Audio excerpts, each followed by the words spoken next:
Before you try this routine, I want you to just kind of walk around a little bit, stand in place and bend forward. Get a assessment on how you feel right now currently. So then that way, when you're done with this routine, you can again check in to see how you feel, to notice what changes this made in the way that you're moving and feeling. Let's grab two solid objects that are of equal height. I've got two foam blocks. You can use two stacks of books or a shoebox at home. And once these two objects are down on the floor by your sides, go ahead and lay face down. And you're gonna prop both arms up on these blocks. If I'm standing above you, I'm gonna see elbow to elbow as a straight line across your back. So we're gonna move this arm here. Perfect. That way there is a straight line here. Now with the feet, let's have your big toes touch and your heels are gonna open up and drop down to the side. So think of the whole leg being internally rotated and then relaxing in this position. You can let your wrists just kind of dangle forwards off of the block, just like that. And forehead is gonna be on the ground. And here we are gonna stay for 6 minutes together. There's two strategies that we can take. If you think of what maybe a surfer's posture would be, which is the shoulders are really pulled back and the chest is popping forward, then what I want you to do is just relax everything in this position. And you're gonna allow the shoulders to separate. If you feel like you're the opposite, maybe like a desk worker's posture where the shoulders are continually hunched, shoulder blades are separated and rounded forward, what I want you to then do is gently pull the shoulder blades back together. Think of the shoulder blades coming back together and sliding back down towards your hips. So it's not a come back together and elevate towards the head. It's back and down. And we're gonna stay here and breathe. I want you to think about if I was there right now, I would put my hand right on your lower back and I'd want you to breathe right into my hand. Every breath, that spine should rise, and every exhale, spine should fall. And each breath is going to create this rising and falling spinal, pelvic, and hip change that we're going to reap the benefit from over the next 6 minutes.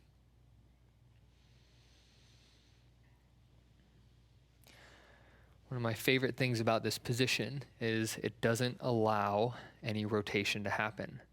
So by now you've probably heard a lot about rotation and how our shoulders rotate or our upper body might rotate clockwise or counterclockwise when our hips lose proper function. The reason why our arms are propped up on these blocks is so the arms can support and hold your body. If they're equal size, you're not going to be able to throw one side of your body forward or rotate your rib cage to one way. These blocks are going to hold you in a symmetrical state.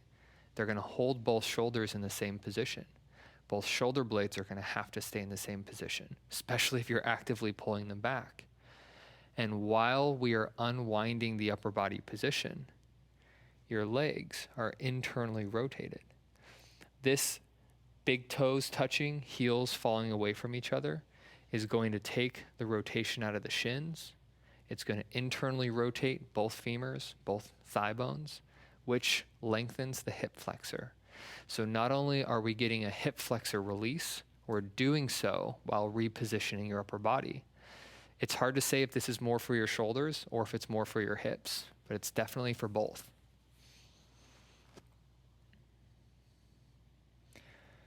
Now, I've got a big nose, so it's kind of hard to do this one laying face down for this long. So you might find it advantageous to maybe kind of turn your head to the right, let your right ear touch the ground.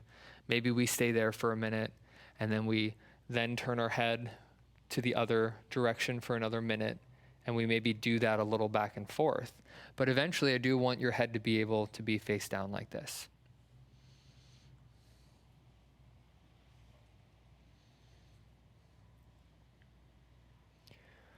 Another great way to understand why there might actually be so much pressure with your face right now is if your head is used to being forward and in front of your shoulders, well, this floor is going to push that head back into position with your shoulders, right? Because right now your ankles, knees, hips, pelvis, shoulders, and head, they're all in a horizontal line. We're basically laying properly how we would want the body to be positioned when we're standing. So if you're used to a forward pushed head position, that floor is not going to let you push that head forward. It's actually going to push you back. So you might notice the neck tight because you're trying to just hold it and resist it. So take a couple deep breaths. There's nothing for your neck to do in this position, but to be supported by the floor. If you've chosen those shoulder blades to be actively pulled back, I want you to feel whether or not both shoulders are working together. If you've decided to just let the shoulders separate and relax because the shoulders are too back in the first place, then feel, are both shoulders able to relax or not?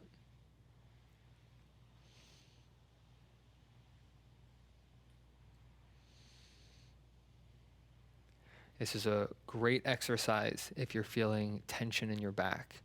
If we were to time lapse over the next 6 minutes, we would see so much motion in the ribs and the lower spine every time you take a breath, because your belly can't push forward, right? We're laying face down. So your spine has to rise and fall. In a way, you're using each breath as a very literal way to massage the muscles, the paraspinal muscles running all the way up and down your spine.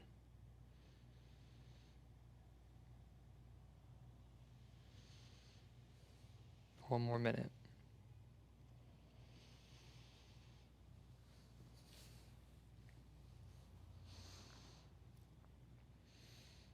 Also, see if you can pay attention to, do both sides of your body feel like they're on the ground in the same way?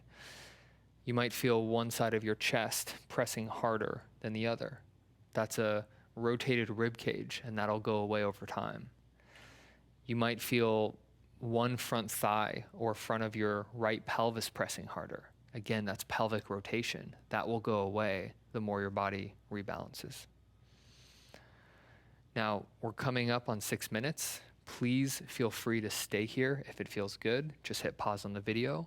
You can stay here for up to, I'd suggest, another 3 to 6 minutes, and then move on to the next exercise. Start off by placing a block right in between your knees. Keep your upper body relaxed, palms are face up, and for the next 3 minutes, we are going to be squeezing this pillow on and off between our knees. And as always, we're not just trying to rush through this, so take a couple deep breaths, remind yourself to breathe, and then find hip function. And I want you to go slow enough, if it's not too much effort, maybe try to close your eyes and see if you can feel how both hips are communicating to each other. Does one try to chime in first and then the other one thinks about moving? Or on a very basic level, can we engage the squeeze from both hips together at the same time? Can we hold them with the same level of contraction, tension? And can we also release them together at the same time?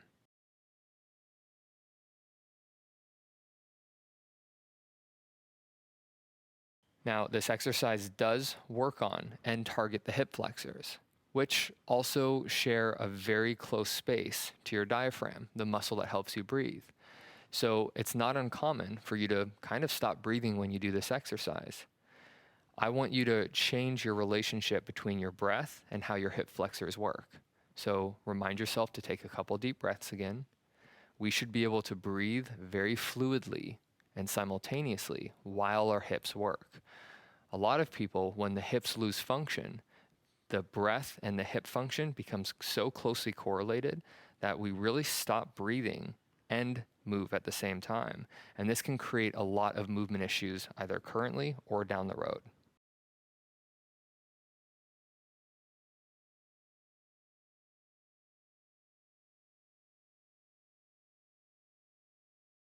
The back should be relaxed and the abs should be relaxed. There should be no work happening in the upper half of your body. If you find that back trying to take over, this is a really simple way for you to understand, well, when you're trying to ask your hips to work, your back has to chime in.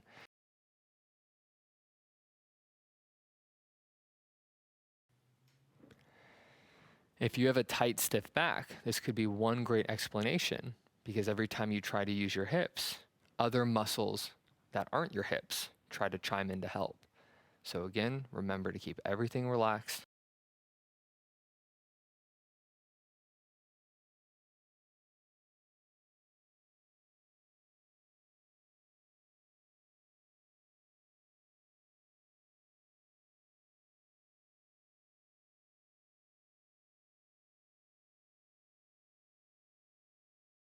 We want the hips to remember that they can just be hips and nothing else has to work for them. That was 3 minutes. Great job. Start off by squeezing the muscles in your glutes. They're the muscles on the backside of your hips. And all you're going to do with this exercise is just contract them and then let them relax. Turn the glutes on again and then let them relax. There's nothing other to this exercise other than that. Now, we're going to be doing this for a couple minutes here. If you feel like you can't even tell if the glute muscles are working, it's okay to take your hands. I want you to grab the back of your hips and see if you can feel with your hands if there's a contraction or not. I also want you to go a little bit slower because sometimes a simple exercise like this can be deceptive and we just barrel through it. So take your time. I want you to focus on one slow contraction and rep at a time.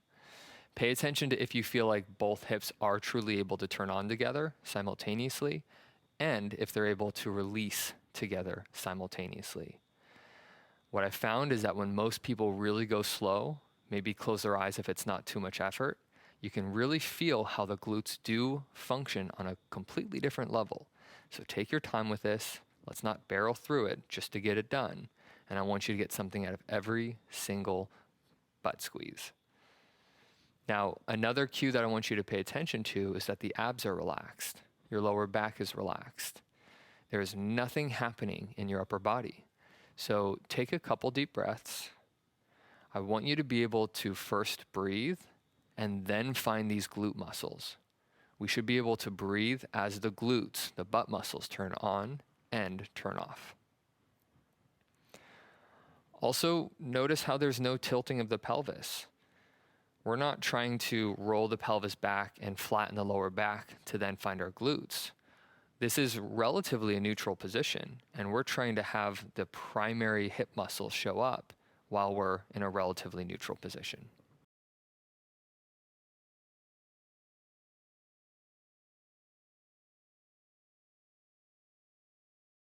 Also be mindful if the knees are having to move out to find the glutes. This is rotation showing up for you to just find the hip muscles. Again, if I'm standing above you, we want to see the hips, knees, and ankles in completely straight lines and the glutes be able to work while the leg is in its anatomically aligned position. What most people are going to find is they have to rotate the knees just to even find the glutes. So think about when we're running or when we're lifting weights or doing sports. If we need our glutes to show up, we have to rotate the leg to get them to show up. And that can put us at a disadvantage for a lot of other type of functions that go to help support the spine position and upper body position as well. So the number one intention is to find the glutes without having to rotate or torque the hip joint to do so.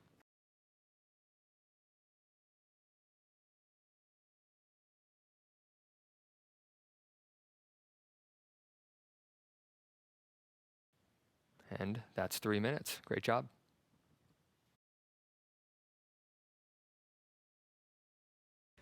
For this position, we're going to start off lying on our back with our butt as close to the wall as possible.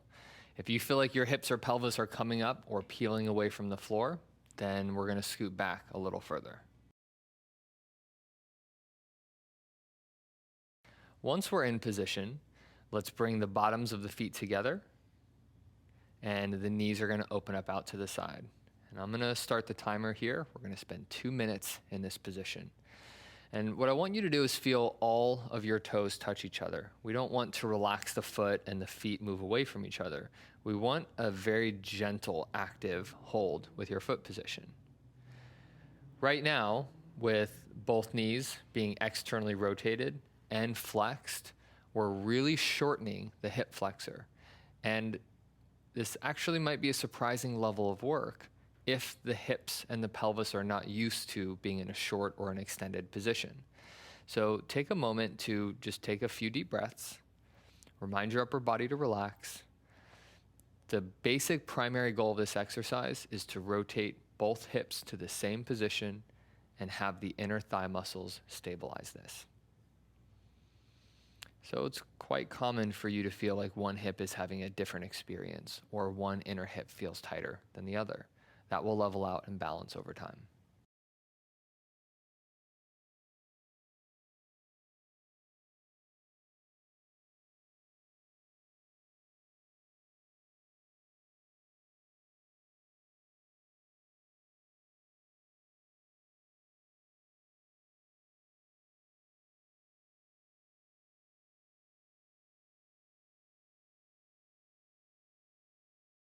About 30 seconds left. Take a few more deep breaths.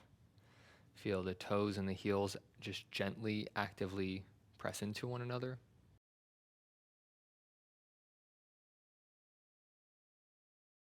Some people might feel a lot of work here.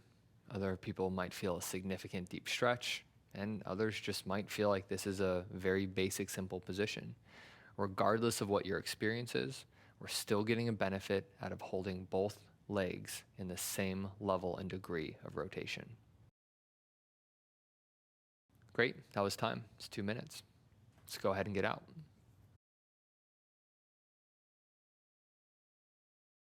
Starting off standing with both feet pointing forwards and straight ahead. And when I say pointing forwards, I mean the outer edge of the foot is forwards and the big toe is just slightly pigeon-toed a couple degrees.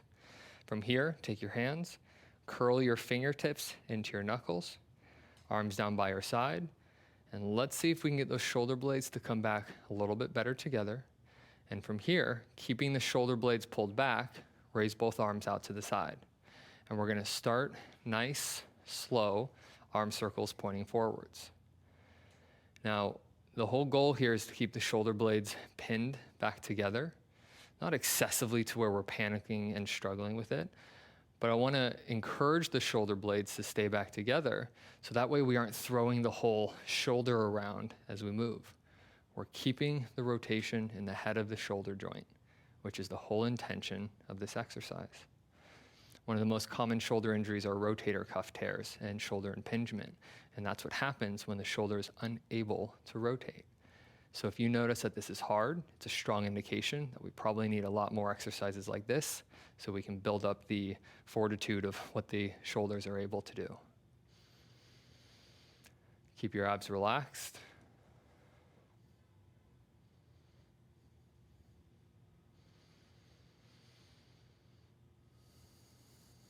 You might also feel the work in your neck.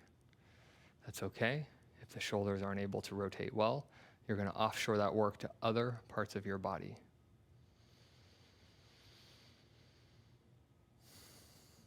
Take a couple deep breaths in through the nose, out through the mouth. Now, let's flip palms face straight up.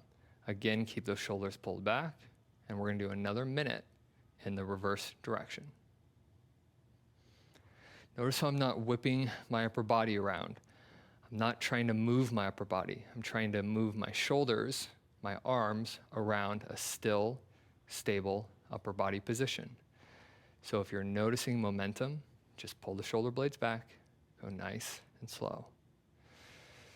And you should be doing this with me right now. So notice how this is a kind of a calm conversation, and I'm not holding my breath. I'm not wincing my face, trying to stay as calm and relaxed as possible as these shoulders rediscover what it means to be able to rotate within the socket.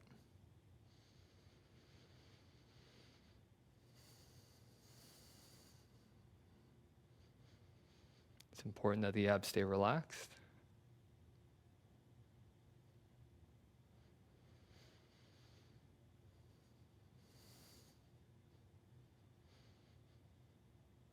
And that's time.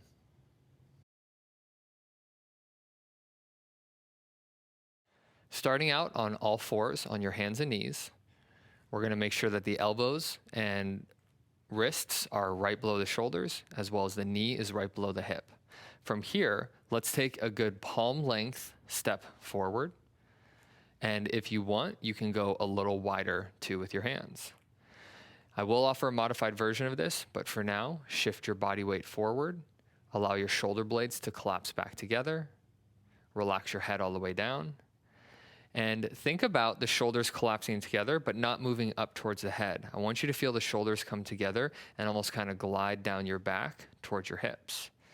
We're gonna stay here for 2.5 minutes. If this is too much pressure for your wrists, you always have the option to make this a little bit more modified by bringing your elbows down to the ground right where your wrist is. So let's show that. Perfect. Still the same intention, shoulder blades come back together, head drops down, and why don't we pull back into the hips? So your hips are in front of the knees, the shoulders are behind the elbows, so let's scoot back more. Good. Shoulder blades are collapsed, and our head is dropped down. Now, if you're doing the modified version, you might find that this is more intense on the shoulders because we're asking our shoulders to work slightly overhead without this praying internally rotated position. So keep those wrists wide away from each other if you're doing the modified version, just like this. Allow your neck to relax and just hang and drop. And don't forget to breathe. Regardless of which option you chose, this is about getting your hips and shoulders to work together without rotation. So ideally, you're gonna feel your shoulders and hips work. Now, you just might feel more your shoulders, or you might feel more of your hips. You're gonna have a unique experience to this depending on which joints have better function or which joints know how to support you more. Over time, you will start to feel both hips and shoulders work basically even on this exercise. Remember to breathe, relax your neck. The neck doesn't have anything to do here. Use your weight in this position to help bring those shoulder blades back together in their rightful resting position. Got about 20 seconds left. For those of you in the modified version, try to get those wrists a little wider for these last 20, 30 seconds.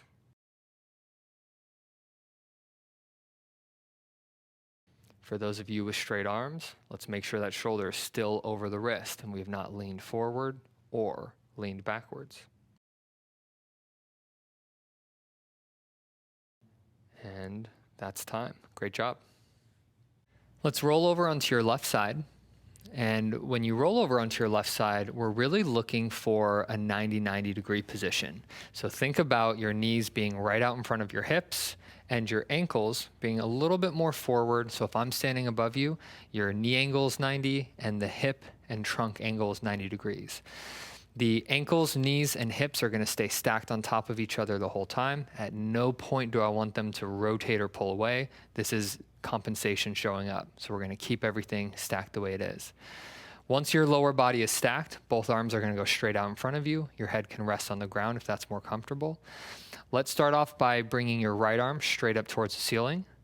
And before we even rotate, let's take your bottom arm, your left hand, and bring it to the outer edge of your thigh. That way, you can feel if this top leg is getting away from you. Now that we're in position, very, very slowly rotate down towards the floor. You're gonna bring your upper body down to the ground as your head looks up towards the ceiling. Now, most of you might find that your hand can touch the ground, but your shoulder has a lot of space between the floor and the ground. I want you to raise your hand so your arm is in line with your shoulder, and take a couple really big, slow, deep breaths. And notice how that breath kind of expands the rib cage. And when the exhale, you get another millimeter or two, maybe even a half an inch of motion. Breathe in again. And what you're doing is you're gently calming the nervous system down with every slow, deep breath. And you're starting to open up all of these diaphragmatic rib intercostal muscles that get really tight and stiff when we don't breathe and move our mid-back. And just experience it. Let gravity slowly pull you down. We're going to be here for 2 minutes.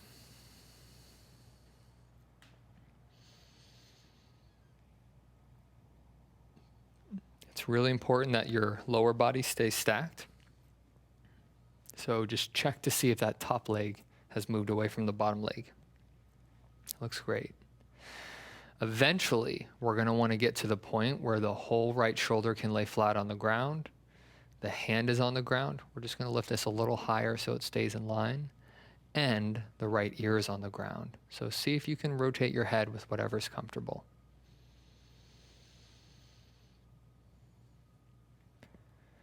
By keeping the lower body stacked up, we're ensuring all of the rotation happens through the spine, and we're not bringing any other accessory joints into this motion.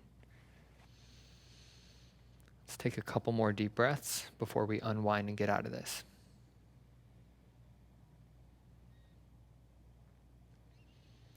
And you'll notice how she didn't just open up right to the floor. She took her time just kind of breathing into it, and eventually the body relaxed and released. Great job. Let's go ahead and come back up the same way we got into it. So stack everything back on top. Now let's flip the opposite way. So now we're going to roll over onto our right side. So what we just did was we opened up one way. We opened up towards the right. Now we're going to open up towards the left. Tomorrow, you're going to do the opposite. So that way you're not opening up to the same side the first time every day. So again, laying on your side, hips and knees at 90. Let's bring your knees up a little higher. Great, just like that. And lower load joints are stacked up. Let's start off with the left hand straight up in the air. The right hand is going to go to the outer edge of the thigh to keep the lower load joints stacked up. And now let's slowly open up down to the ground. This side might be a completely different experience for you, so we're not trying to force our way through anything. We're going to sit here for 2 minutes with your breath, slowly inhaling through the nose, feeling the expansion happening within your rib cage, and when you exhale, notice how your mid-back mobility starts to change every single time. Just nice and slow.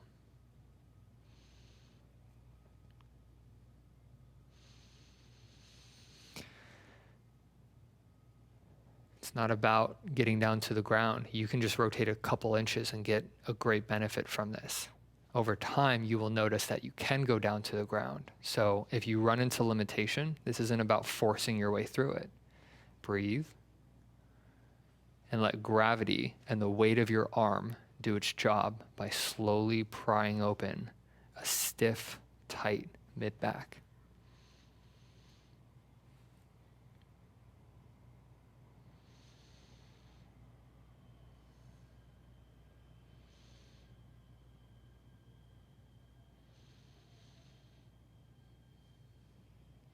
Your hand should only reach the ground when your shoulder reaches the ground. So your upper body simultaneously falls, not the hand reaching the ground first and the shoulder is kinked at a weird angle. So we're going to keep everything on a really nice playing field. This looks great.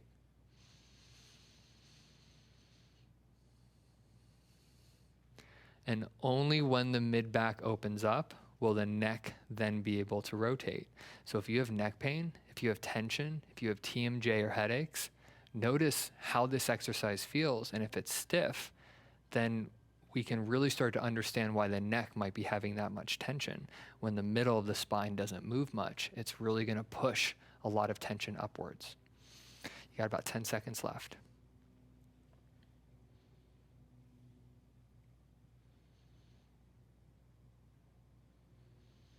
All right, now let's get out of it. Really important. The same way we got into it. Fold back on up and over. And wonderful. Great job.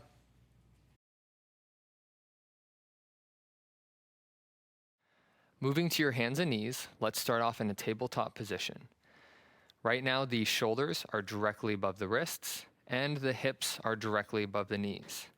From here, we're going to move our pelvis first. So why don't we start rolling our pelvis backwards? Good, just like that. And the upper body is going to follow that motion. Now, keeping your upper body still, let's begin to move the pelvis first. So gently start tipping that pelvis forward. And one at a time, I want you to feel your vertebrae, your backbones, slowly move to the floor as your shoulders come back and you look forward. And this is the important part. Keep your upper body still and now begin to move your pelvis again. And slowly allow that change to go all the way up through the mid-back, the shoulders, and the head. I want you to think of this as a wave of motion, and your pelvis is moving everything.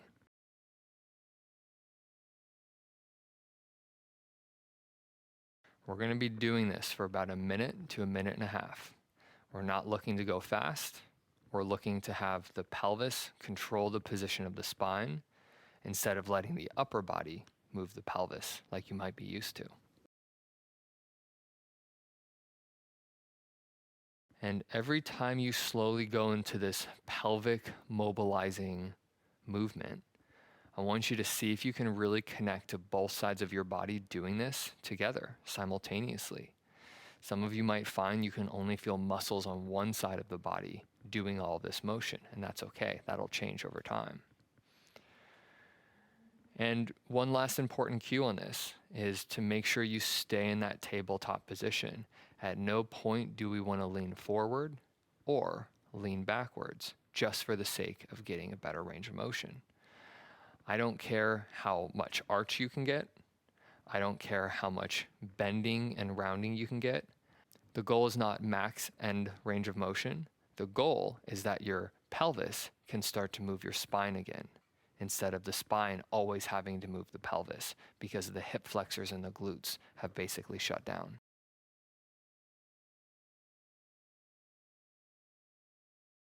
Keep breathing and keep moving.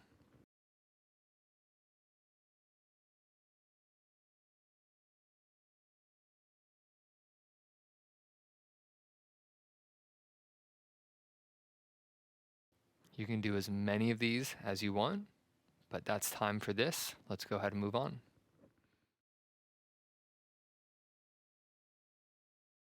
Starting off sitting on the ground, we're going to then move our hips as close to the wall as we can.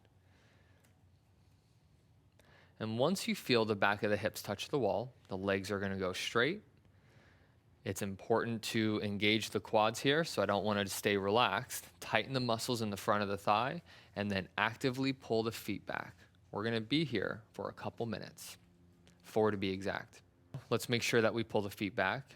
If you find that by you squeezing your quads, your heels lift off the ground, that's a little bit of the hyperextension possibly showing up in the knee. That's okay. You can either continue to do that or just let your heels rest flat and then pull back.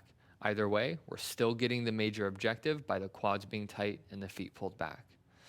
Now the hand position, I would like your fingers to point forwards towards your toes. So that way we're not kind of rounding the shoulders and we really get to have these elbows rest down by our side. And from here, we're gonna get just a gentle shoulder blade pull back. We're not trying to sit here in a panicked tight position. We're sitting here in a really supported position. We've got basically every muscle in our leg that is actively showing up in this position. And some of our back muscles are actively keeping us on that wall. Pay attention to if you really want to feel like that shoulder just wants to peel, one shoulder wants to peel away from that wall. We want to try and keep our body in this back upright position without letting any rotation happen.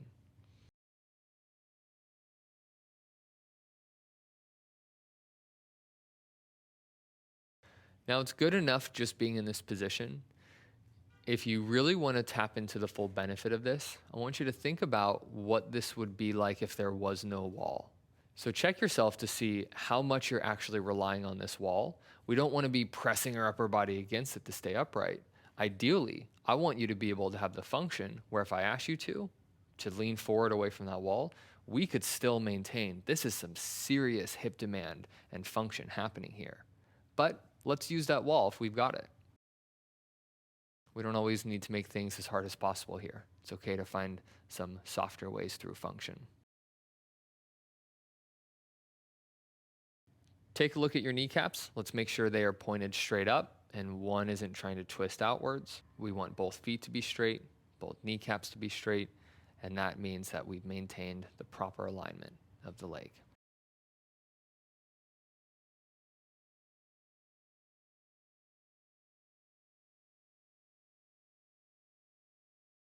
Take a couple deep breaths. The abs should be relaxed as the hips are basically doing the majority of this work.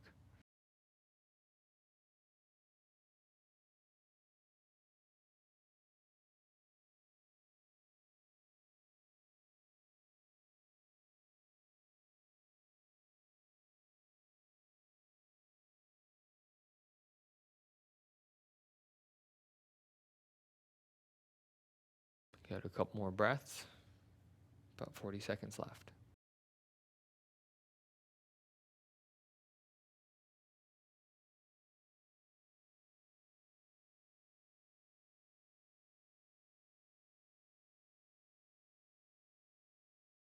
Pay attention to if it feels like both quads, front of the thighs, can work together the same, or if one is having a harder time maintaining a contraction.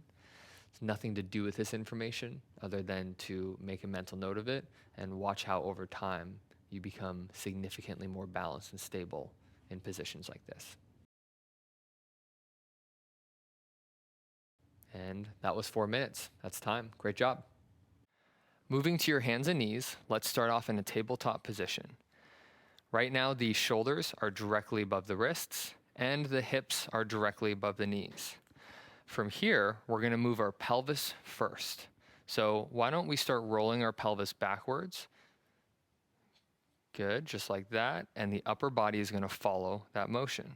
Now, keeping your upper body still, let's begin to move the pelvis first. So gently start tipping that pelvis forward. And one at a time, I want you to feel your vertebrae, your backbones, slowly move to the floor as your shoulders come back and you look forward.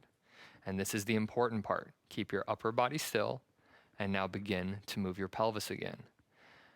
And slowly allow that change to go all the way up through the mid-back, the shoulders, and the head. I want you to think of this as a wave of motion, and your pelvis is moving everything.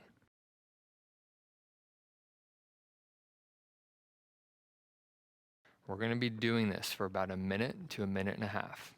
We're not looking to go fast. We're looking to have the pelvis control the position of the spine instead of letting the upper body move the pelvis like you might be used to. And every time you slowly go into this pelvic mobilizing movement, I want you to see if you can really connect to both sides of your body doing this together simultaneously. Some of you might find you can only feel muscles on one side of the body doing all this motion, and that's okay. That'll change over time. And one last important cue on this is to make sure you stay in that tabletop position. At no point do we want to lean forward or lean backwards just for the sake of getting a better range of motion. I don't care how much arch you can get. I don't care how much bending and rounding you can get. The goal is not max end range of motion. The goal is that your pelvis can start to move your spine again, instead of the spine always having to move the pelvis because the hip flexors and the glutes have basically shut down.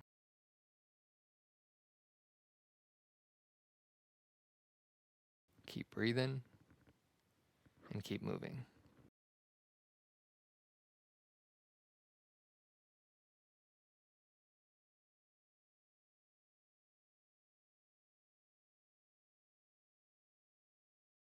You can do as many of these as you want, but that's time for this. Let's go ahead and move on.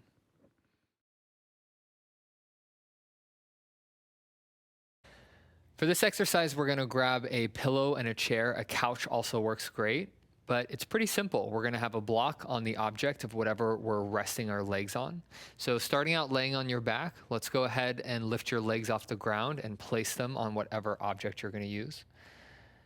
And then we're going to make sure this block goes right in between your ankles. Now, there's only one thing that you're going to do, and I'll save you some time here. I'm going to start my watch right now. We're going to be here for 12 minutes.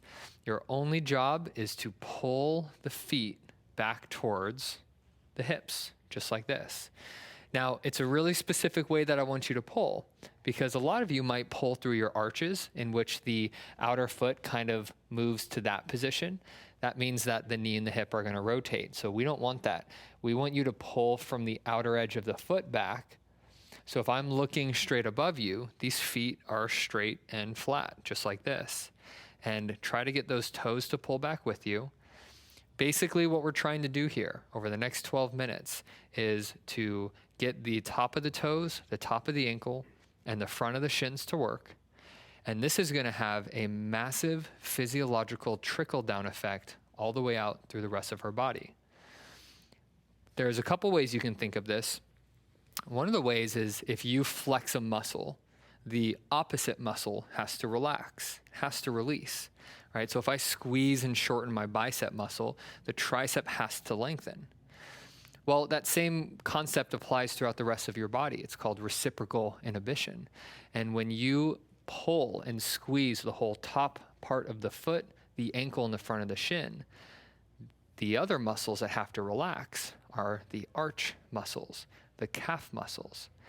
And when we can do this long enough, we actually start to get a release throughout the entire posterior chain all the way through the body. The other massive benefit to this one too is that this block is holding both feet straight, pointed up towards the ceiling. Because both feet are straight, there's no rotation happening outward, meaning that the knees are also pointed up straight as well.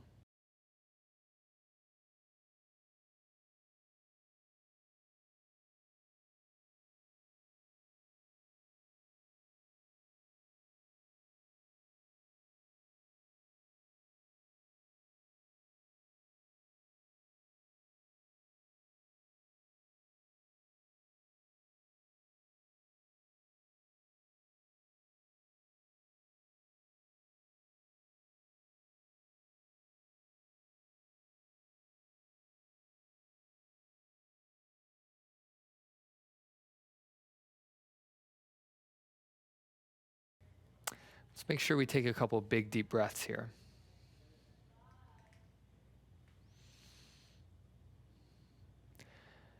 Now, the other challenge of this exercise, or what's challenging about this, is when you pull the foot back in a straight position, you have a outer calf muscle and an inner calf muscle. When that foot pulls back, what you're trying to do is lengthen both the inner and outer calf muscle. These calf muscles also hook on to the bottom of the femur, so the thigh bone. So when the inner and the outer calf muscles release, they're going to pull on this thigh bone and help reorient it into a straight position. Think about if that thigh bone or if that hip is rotated in an externally rotated position. You're going to have the outer muscles shorter and tighter than the inner muscles. Or the opposite. If the hip is stuck in an internally rotated position, chances are high you're going to have the inner thigh muscles tighter and shorter than the outer. So when you pull that foot back evenly, what you're really asking your body to do on a very physiological level is to bring proper length to the inner, the medial muscles, and the outer, the lateral muscles. And this is one really sneaky but also direct way to take rotation out of the ankles, shins, knees, hips, pelvis, and spine. So if this is hard, you're actually feeling those muscles unwind tension, unwind rotation, and assert themselves back into a neutral resting length. And that's going to take some work, especially if your feet have operated for a really long time through external rotation, or if one foot's had to move to a different position than the other for a long duration of time. This exercise is going to, over 12 minutes, smooth out how you've been able to use imbalance to your advantage, and in a very real way, make you deal with all of those compensatory movement patterns. Now, another thing too is if we were to time-lapse photography this position, what we would see at the start is there to probably be a little bit of an excessive curve in the neck and also a pretty big curve in the lower back. Over the course of 12 minutes, as rotation is taken out of the foot and the shin and the femur, we're going to find that the pelvis starts to tip backwards towards the ground. The lower back starts to relax as everything moves to a soft position. And that is also one of the main important reasons why we want to take rotation out of the body, is to allow the pelvis to change and to allow the upper body to also receive that benefit too. So over these next 12 minutes, just keep breathing, really slow, subtle breaths in through the nose, out through the mouth, and just feel that upper body and gravity over time getting pulled back down to the ground.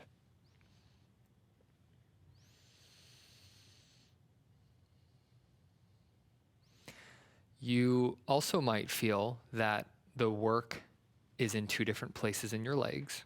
Maybe on your right leg, it's towards the outer ankle, and the left leg, it's the inner hip. Over time, you're going to feel that work start to even itself out with where you're feeling it in both legs.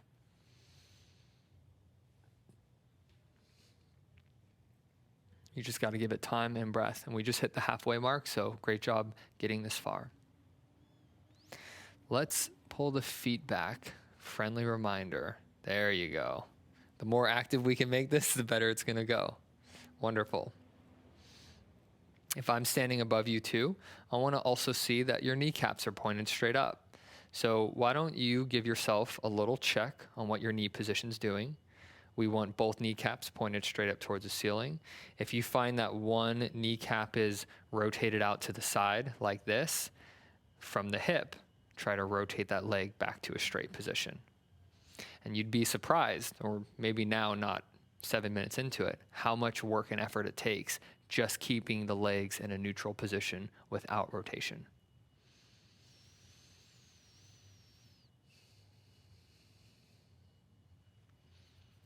Now, just pulling the foot back is great. If you can pull the foot back and get the toes to come back too, you're going to find a pretty interesting level of a release happen afterwards. Let's take a couple of deep breaths.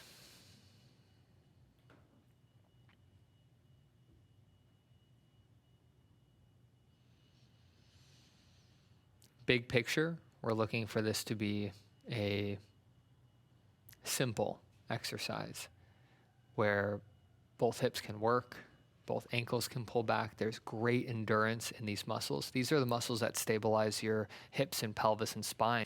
These are the moments where when you're walking and the heel hits the ground, as your forefoot, the ball of the foot and the toes then move to the ground, the muscles that you're finding right now, those are the muscles that slow and stabilize the descent of that foot position. So when these muscles don't work and they're not able to decelerate how that foot rolls on the ground, you kind of have this, almost like if you ever walk in with really big shoes on, this floppy foot feeling, and it's not this smooth, rolling, gliding ball, heel to toe motion. So you getting better at this is going to significantly improve the way that you're walking, the way that you're running, the impact force that happens each step your foot and body weight hit the ground. And it's also going to improve how much effort you have to spend to push off of the ground to take the next step. This is probably one of the most pivotal exercises you can do to restore how your ankles, knees, hips, and pelvis work together. And as a friendly reminder, let's pull those feet back just a little bit further. Wonderful.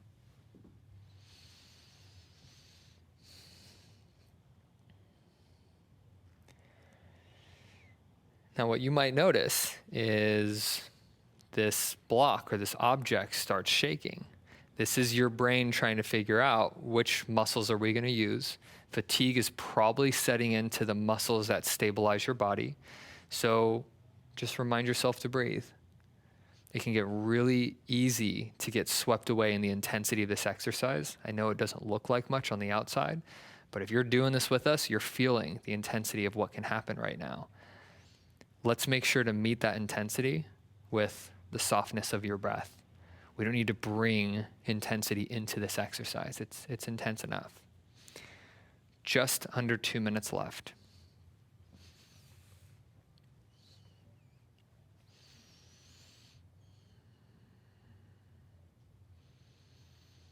Might help to close your eyes. And with whatever capacity you can over the next minute and a half, pull back just a little bit more. You're nearing the finish line on this. Let's get as much as we can out of this. The abs should be relaxed. Lower back should be relaxed. The breath should be relaxed. Let your legs be legs again and do all this work. It's wonderful. Home stretch, 1 minute left. Make sure you're pulling from the outer edge of that foot back.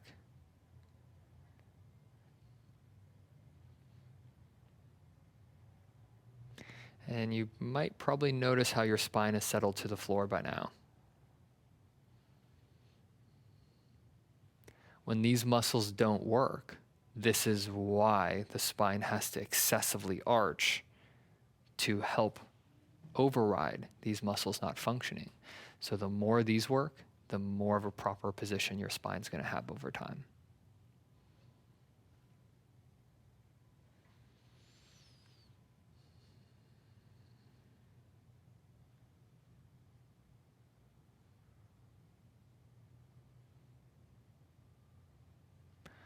Okay, we just hit 12 minutes. Great job with that. That was a great exercise to stabilize. When you're ready, let's go ahead and come out of this position.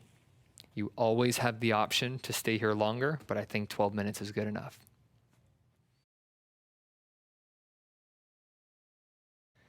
In a standing position, let's make sure both feet are pointing straight forwards. So for that, you've got 5 toes on each foot. That middle toe should point forward, meaning you're going to have just a slight pigeon toe here.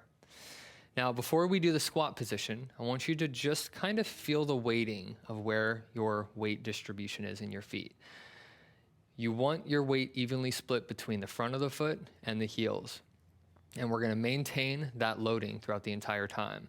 So once you feel like you're properly grounded in the front foot and back foot, bring your hands to shoulder height and simultaneously bend your hips and your knees together at the same time. Good. And it's not about depth. This is as low as you need to go, as long as the arms are in line with the shoulders. So lower the hands a little bit. Good. It's imperative that as we stay here for the next minute, that you don't start shifting your weight back towards the heels or starting to lean forward towards the toes. So maybe when you're in the squat position, maybe play around with that loading just a little bit to ensure that your weight is evenly distributed throughout your entire musculoskeletal system. If you want a little bit of a challenge, you can flip the palms face up. This is going to place the shoulders under an external demand, which is going to require that the hips work a little bit harder here. 30 seconds left. Even though we're in a static hold, I want you to breathe. So take a moment. Even though a lot of things are tense, I want you to find the calmest, softest way to stay in this position as your body figures out how to stabilize through the major muscle groups. 10 seconds. When done right, we should kind of feel a combination of a lot of different things doing work, not one specific part of our body. But it's okay if that's what you feel if you're just starting out or early on into this program. Go ahead and stand up. Great job. All right, so you just finished the full routine. Now I want you to do the same thing that you did at the start. Stand up. Take a moment to check in on what it feels like to stand up. Do you feel more support, more grounded, and more connected with your body? Then bend forward, reach towards the ground. Does bending forward feel like the range of motion changed? Did your speed of bending forward change? Did the smoothness of what it felt like to bend forward change at all for you? And then I want you to walk around and notice if walking feels any smoother, better, easier. If you notice a positive change, I want you to continue doing this routine anywhere from the next 7 to 14 days straight, every single day. If you learn something valuable about your body, and if you notice a change, if you want to learn more about how to make these changes on a daily basis and routines that are catered specifically to what your body needs the most help with, then click the link in our bio, and I would love for you to become a member in our online movement therapy program. You're going to learn a lot. You're going to develop the skill set of being able to listen to your body, how you're moving, and also improve everything that you find. So go ahead and click the link in our bio, check out our online movement program, and I'll see you on the inside.